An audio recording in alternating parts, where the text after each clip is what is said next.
অন্যায় হবে, যেখানে অপকর্ম হবে, আমরা সেটি তুলে ধরবো। আমাদের সাংবাদিকদের কাজই সেটা করতে গিয়ে আমাদের যদি এই ধরনের প্রতিকূলতার সম্মুখীন হতে হয়, তাও আমরা পিছপা হব না। আমাদের কোনো সহকর্মী যদি কোনো ধরনের বিপদে পড়ে, আমরা সাংবাদিক ইউনিয়ন সবসময় তার পাশে থাকবো।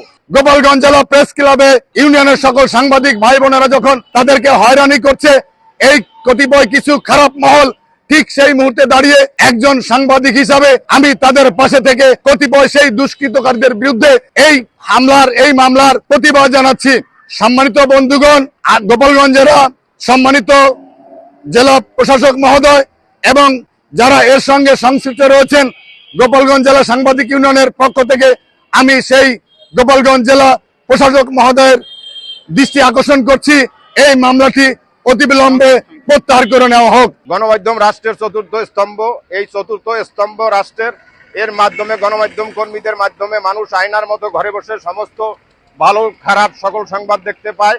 আর গণমাধ্যম কর্মীদের সাদাকে সাদা বলা, কালোকে কালা বলাই দায়িত্ব। কিন্তু যখন দেখা যাচ্ছে যে কোটালীপাড়ায় জাকাউল্লাহ ব্রাদার্স অ্যান্ড লিমিটেডের পক্ষ থেকে একটি রাস্তায় তীব্র অনিয়ম এবং দুর্নীতি করছিল, কাজের ব্যাপারে এই দুর্নীতির সংবাদ যখন আমরা বিভিন্ন গণমাধ্যমে প্রকাশ করি, এরপরে আমাদের এক সহকর্মী মনিরুজ্জামান শেখ জুয়েলের বিরুদ্ধে ওই ঠিকাদার একটি মিথ্যা মামলা দায়ের করে। আমরা এই মিথ্যা মামলার তীব্র নিন্দা এবং প্রতিবাদ জানাই, পাশাপাশি দ্রুত এই মামলা প্রত্যাহারের দাবি জানাই। অন্যথায় আমরা সাংবাদিক সমাজ সারা বাংলাদেশে যদি এই মামলা প্রত্যাহার না হয়, তাহলে আমরা আরো কঠোর আন্দোলন করতে বাধ্য হব।